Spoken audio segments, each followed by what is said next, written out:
नमस्कार मित्रांनो, तुम्ही पाहत आहात चॅनल 7 मराठी कायद्याचे. या चॅनलवर प्रथमतः तुमचं सर्वांचं स्वागत.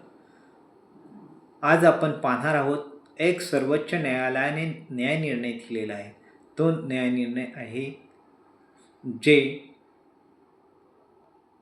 फोर व्हीलर गाड्या पब्लिक प्लेसमध्ये ठेवत नाहीत अथवा वापरत नाहीत अशा व्यक्तींना टॅक्स भरण्याची गरज नाही.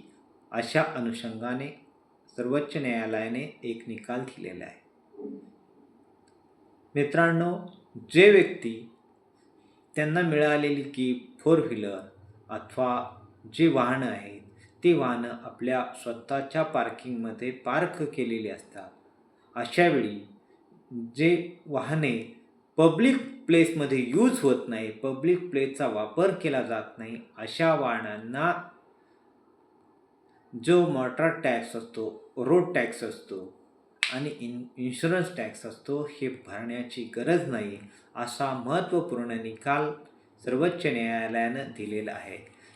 ती केस आहे Tarachand logistic solution versus state of Andhra Pradesh, supreme court 2025. धन्यवाद.